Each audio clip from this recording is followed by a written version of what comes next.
the heart of the ancient world, where the Nile River meets the Mediterranean Sea, a city rose that dared to hold all human knowledge within its walls. Every story, every discovery, every truth. This was Alexandria, a city of white marble and dazzling light, a city where scholars dreamed not of power or conquest, but of understanding the universe itself. This was humanity's first great experiment in global knowledge, and its story begins with a conqueror's vision. In 331 BCE, Alexander the Great stood on the shores of Egypt. Having just conquered the mighty Persian Empire, he sought to build more than just an empire of land. He wanted to leave behind symbols of his greatness, cities that would carry his name and his legacy into eternity.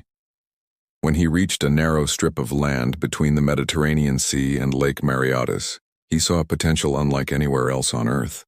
Here was a natural harbor, a perfect crossroads between Africa, Asia, and Europe. It was destined to be a place where the world's traders, thinkers, and dreamers could meet. And so, Alexander drew his sword in the sand, sketching the first lines of a city that would outlive him, Alexandria. But Alexander would never see his city completed. He died just 8 years later in Babylon, leaving behind an empire too vast for any one person to hold together. His generals carved it up like scavengers dividing a feast. Egypt, the wealthiest prize of all, fell to one of his most loyal commanders, Ptolemy, the son of Lagus. Ptolemy, a soldier who became a statesman, understood something profound. Military power can fade, but knowledge can endure forever. He envisioned Alexandria not just as a political capital, but as the beating heart of civilization itself, a place where wisdom would be collected, studied, and preserved for all time. And so, he began the most ambitious project the world had ever seen. He built the Library of Alexandria. It started as part of a larger institution called the Mausion, the Temple of the Muses, the goddesses of art and inspiration. Just imagine it, sprawling white marble courtyards filled with scholars in flowing robes, lush gardens where mathematicians debated geometry, and lecture halls where poets recited verses in Greek and Egyptian. The Mausion wasn't just a library, it was the first true research university in history. Scholars from across the known world were invited to live and work there, their every need provided for by the state. In return, they were expected to dedicate their lives to one thing: discovery. And the library itself, it was beyond belief. Ptolemy's dream was as simple as it was impossible: to collect a copy of every written work in existence. To achieve this, Alexandria's rulers used extraordinary, even aggressive methods. Every single ship that entered the city's magnificent harbor was searched for books. Any scrolls found on board were immediately taken to the library. There, they were copied by professional scribes, and then the copies were returned to the owners, while the originals were kept for the library's collection. Royal envoys were sent across Greece, Persia, India, and beyond, with overflowing chests of gold, tasked to buy or borrow any texts they could find. Works from distant lands, on Babylonian astronomy, on Hebrew scripture, on Indian mathematics, all found their way to Alexandria's shelves. How many scrolls did the library actually hold? No one knows for sure. Ancient writers claim staggering numbers, some as high as 500,000, whatever the true number. It was a universe of words, an ocean of human thought. And within its walls, some of the greatest minds in history literally reshaped our world. Euclid, the father of geometry, taught and wrote in Alexandria. His book, Elements, became the most influential textbook in the history of mathematics, used for over 2,000 years. Archimedes of Syracuse, another genius of the age, exchanged letters with Alexandrian scholars as he laid the foundations of modern physics. And then there was Eratosthenes, the library's chief librarian. Using nothing more than shadows, sticks, and pure logic, he calculated the circumference of the Earth, and his measurement was astonishingly close to the value we use today. There was Herophilus, a physician who dissected human bodies and mapped the nervous system, making discoveries that wouldn't be seen again for over 1,000 years. and the scholar Callimachus, who organized the library's vast collection into a systematic catalog, the first of its kind, creating the very foundation for how we classify knowledge even now. For a brief, glittering moment, Alexandria was the center of the intellectual universe. In its halls, scholars debated philosophy in Greek, translated sacred texts from Hebrew, and compared astronomical charts from Babylon. Knowledge flowed freely, uniting East and West in a way that had never happened before. The city became a true melting pot of languages, religions, and ideas. Egyptian priests discussed astronomy with Greek mathematicians, and Indian scholars introduced concepts that would later shape the future of science. It was a living, breathing internet of parchment and ink. But greatness always attracts envy.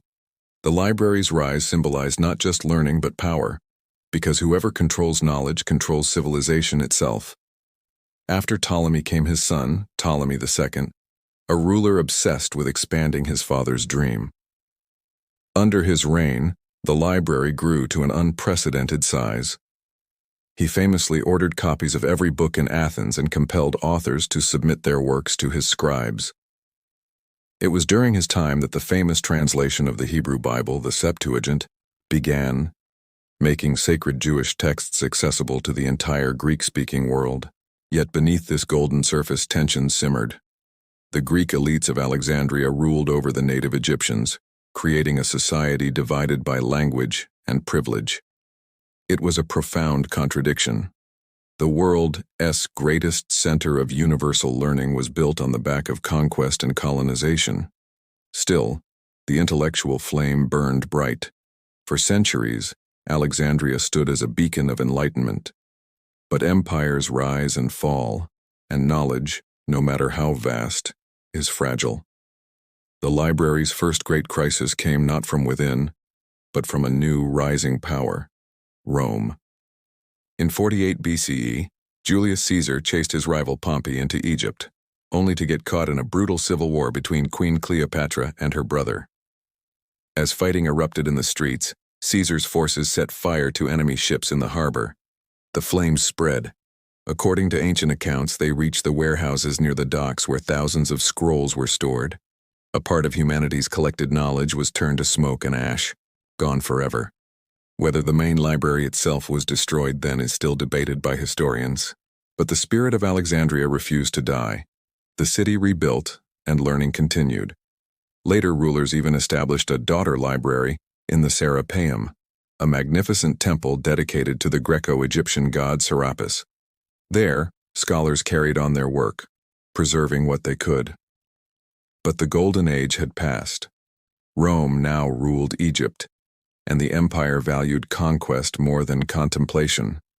Even so, Alexandria remained a hub of thought. Astronomers like Claudius Ptolemy refined the model of the universe with the Earth at its center. His book, The Almagest, would dominate Western and Islamic astronomy for over a millennium. But time and politics are cruel guardians of wisdom. As new religions rose, old ideas came under suspicion. By the 4th century CE, Christianity had become the official faith of the Roman Empire, and pagan institutions like the Museion and the Serapeum were seen not as centers of learning, but as threats to divine truth. In 391 CE, under Emperor Theodosius, mobs of zealots stormed the Serapeum. Ancient statues were toppled, scholars fled for their lives, and the last great remnants of the Alexandrian library were scattered to the wind. Centuries of knowledge, in astronomy, philosophy, and medicine, vanished into silence. Yet, even in its destruction, Alexandria's legacy endured. The ideas weren't entirely lost. The scholars who once studied there had already shared their knowledge across the world. Greek, Egyptian, Persian, and Indian wisdom, blended in Alexandria, had spread far and wide. It would later find a new life during the Islamic Golden Age. In cities like Baghdad, Cordoba, and Damascus, scholars would pick up the torch that had first been lit in Alexandria, translating and expanding on the knowledge that once filled its halls. The dream of Alexandria, to collect and preserve all human wisdom, never truly died. It transformed. It evolved. In a way, it lives on today in our universities, our libraries, And even the internet itself, humanity's latest attempt to gather every idea in one place. When we look at digital archives, scientific databases, and the endless stream of information online, we are seeing the same impulse that drove Ptolemy's librarians 2,000 years ago. The belief that knowledge, if gathered and shared, can elevate all of humankind. But there's a powerful lesson, too, in Alexandria's fall. Knowledge can be lost as easily as it is gained. Empires burn, beliefs change, and even the grandest institutions can vanish. What truly matters is the will to rebuild, to preserve, and to never stop asking questions. Alexandria was more than just a city. It was an idea. The idea that truth belongs to everyone, that curiosity is sacred, and that the pursuit of knowledge is the most human and the most noble act of all. They tried to collect every idea ever written. And in doing so, they built something far greater than a library. They built the foundation of our modern world, a timeless reminder that even when knowledge is lost, the desire to seek it can never be destroyed. A single catastrophic fire, a bonfire of ancient wisdom, a night that plunged the world into darkness. The truth is far more tragic and far more human. The library wasn't destroyed in one night. It was erased piece by piece over centuries. And its story isn't just about a lost building. It's a warning about how easily knowledge can vanish. For centuries, the Library of Alexandria was the shining heart of the ancient world. Imagine a place, a monument not to a king or a god, but to human curiosity itself. It was a beacon of knowledge, science, and philosophy, drawing the greatest minds from across the known world. But like all great empires, its downfall wasn't a sudden explosion. It was a slow, creeping decay, driven by war, politics, and worst of all, simple neglect. The first major blow came in 48 BCE, with the arrival of one of history's most famous men, Julius Caesar. He wasn't there to burn books. He was chasing his rival Pompey into Egypt. But he found himself trapped in a brutal civil war between the young pharaoh Ptolemy XIII and his ambitious sister Cleopatra. Besieged in the city, Caesar made a desperate move. To block his enemy's fleet, he ordered his men to set fire to the ships in the harbor. The flames, whipped by the sea breeze, didn't stop at the docks. They leaped ashore, consuming warehouses that lined the waterfront. Ancient writers like Plutarch and Seneca tell us that tens of thousands of scrolls were lost in that blaze. Now historians still debate. Were these scrolls part of the Great Library itself, or were they just records and texts stored in separate depots near the port? We may never know for sure. But what is certain is that on that day, a priceless portion of human knowledge turned to ash. Yet, the library survived, wounded, but not dead. Alexandria, under the rule of the brilliant and famously educated Cleopatra, remained a vibrant center of learning. Fluent in multiple languages and a patron of the arts and sciences, she likely supported efforts to replace what was lost. Scholars continued their work, copying texts, debating theories, and teaching new generations. But the damage was done. The first crack had appeared, not just in the building's foundation, but in the very idea it represented, that all knowledge was sacred and worth preserving. Over the next few centuries, the political landscape of Egypt shifted dramatically. The Greek Ptolemaic dynasty fell, and Egypt became a province of the Roman Empire. With new rulers came new priorities. The grand project of collecting the world's wisdom began to seem like a luxury from a bygone era. Roman governors were more concerned with grain shipments and taxes than with funding philosophers and scribes. The slow decline had begun. Then, by the 4th century, a new and powerful force emerged, one that saw the library not as a treasure, but as a threat.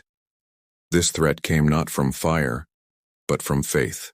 As Christianity spread across the Roman Empire, the old pagan institutions came under attack.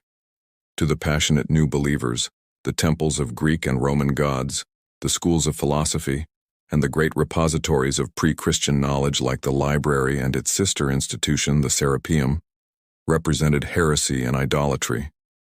They were relics of a pagan past that needed to be cleansed. The final symbolic blow fell in the year 391 CE, The Roman Emperor Theodosius, a devout Christian, issued decrees ordering the closure and destruction of pagan temples throughout the empire. In Alexandria, a mob, reportedly led by the city's Christian patriarch, Theophilus, stormed the Great Serapeum. This magnificent temple had become home to what many called the daughter library, housing a significant collection of scrolls. Statues of the ancient gods were torn from their pedestals and smashed, and whatever scrolls remained were scattered to the winds or put to the torch. By this point, the original Great Library building may have already crumbled from neglect or been destroyed in earlier conflicts. But the destruction of the Serapeum was its spiritual death. It was a declaration that a new world order had arrived, one that had little room for the wisdom of the old. Centuries of accumulated knowledge, philosophy, and science were erased in a matter of days, fueled by religious zealotry. Even after this, learning didn't completely vanish from Alexandria. The city still had scholars and schools well into the Byzantine era. But the grand universal spirit, the dream of collecting every idea from every corner of the earth under one roof, had faded into a distant memory. Then comes the final, most famous story in the library's destruction, one that has been told for centuries. In the 7th century, the Arab general Amr ibn al-As conquered Egypt. The legend goes that when he captured Alexandria, he was asked what should be done with the remaining books. He supposedly wrote to the Caliph Umar in Mecca for guidance. The Caliph's alleged reply was chillingly logical. If these books agree with the Quran, they are redundant. If they disagree, they are heretical. In either case, destroy them. According to the legend, the priceless scrolls were then used as fuel to heat Alexandria's 4,000 public bathhouses, and it took 6 months to burn them all. It's a powerful, dramatic story. The only problem? It's almost certainly a myth. Modern historians believe this story was invented centuries later, possibly as propaganda. By the time of the Arab conquest, the great collections of scrolls were already long gone. What the conquerors likely found were the ruins of a library, not a thriving institution. So the truth about the Library of Alexandria is that it didn't have one dramatic end. It had many small, tragic endings. It died a death by 1,000 cuts, inflicted by war, by political indifference, by religious intolerance, and by simple, mundane neglect. Each generation took a piece of it, forgot a part of it, or cared a little less, until nothing was left but the ghost of a memory.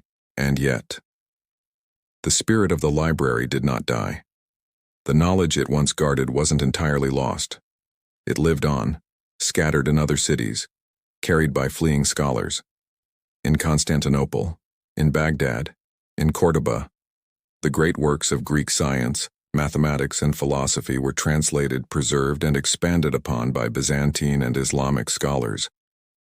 The dream of universal knowledge couldn't be permanently destroyed by fire or faith. It just changed hands, moving from one empire to another, from one language to the next.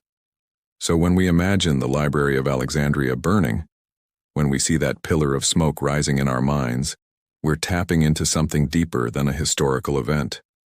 We're feeling the fragility of knowledge itself. The Library of Alexandria wasn't destroyed once. It was erased piece by piece over centuries.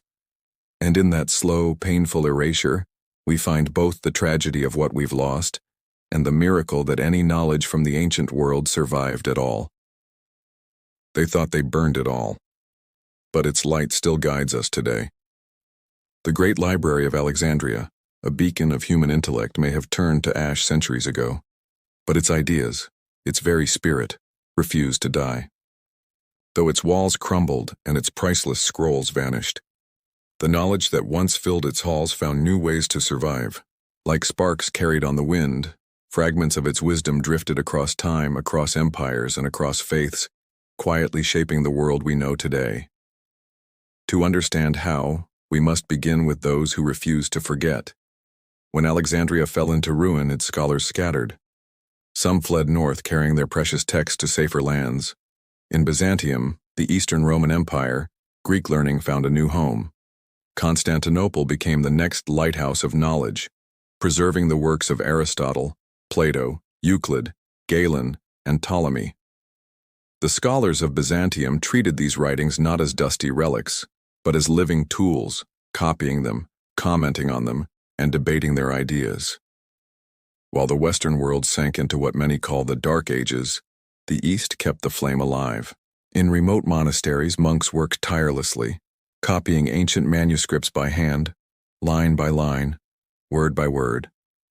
Every single stroke of their quills was an act of defiance against oblivion. But the greatest rebirth of Alexandria's spirit came not from Europe, but from the burgeoning Islamic world. In the 8th century, a new civilization emerged, vast, curious, and hungry for knowledge. When the Abbasid caliphs founded their new capital in Baghdad, they dreamed of creating a center of learning that would rival even the glories of ancient Alexandria. They called it Beit al-Hikmah, the House of Wisdom. Here, scholars from every corner of the empire gathered, Arabs, Persians, Syrians, Jews, and Christians, all united by a single, powerful goal: to understand the world. They launched a massive translation movement, rendering Greek and Roman works into Arabic, often improving upon them. Texts that had once sat on the shelves of the Library of Alexandria, on astronomy, medicine, mathematics, and philosophy, were reborn in this new, vibrant language. The mathematician Al-Khwarizmi refined Greek arithmetic into what we now call algebra, a word that comes directly from his own writings. The physician Avicenna synthesized ancient medicine with new discoveries, creating medical textbooks that would guide doctors for centuries to come. Astronomers like Al-Battani built upon Ptolemy's star charts, calculating planetary orbits with astonishing precision. These scholars didn't just preserve the past, they expanded it. They took the fragments that survived and built upon them, creating new knowledge that would later find its way back to Europe and spark revolutions of its own. But how did these ideas make that journey back? As the Islamic world thrived, Europe was slowly beginning to reawaken. By the 12th century, new centers of learning were rising again, in Spain, Sicily, and southern Italy, places where Christian, Muslim, and Jewish cultures met and exchanged ideas freely. It was here, in cities like Toledo and Palermo, that translators began the monumental task of rendering Arabic texts back into Latin. Through these translations, the works of Aristotle, Galen, and Euclid, once copied in Alexandria, preserved in Byzantium, and studied in Baghdad, finally returned to the West. This intellectual exchange became the spark that lit the Renaissance. Imagine being a young scholar in Florence or Paris opening a dusty Latin translation of Aristotle for the first time in over 1,000 years. To you, it wasn't just old knowledge, it was a revelation. It completely changed how you saw the universe, nature, and humanity itself. Figures like Leonardo da Vinci, Galileo Galilei, and Copernicus stood on the shoulders of these ancient thinkers. When Copernicus proposed that the Earth revolved around the sun, he was relying on Greek and Arabic astronomical data, knowledge that could be traced all the way back to Alexandria's vanished scrolls. Even the great universities that emerged during this era, Bologna, Oxford, Paris, were born from the very same impulse that created the Great Library, the belief that learning should be shared, debated, and preserved for all generations. And this dream didn't stop in the Renaissance. It continued right into the modern age. The British Museum, the Library of Congress, the Bibliothèque Nationale in Paris, all are direct descendants of that first, audacious idea that humanity could gather its collective wisdom in one place. Today, when we search the internet, when we open Wikipedia, when we store entire libraries on a single device, we are continuing Alexandria's mission in ways the ancients could never have possibly imagined. The dream of a universal library has finally come true, though in a digital form.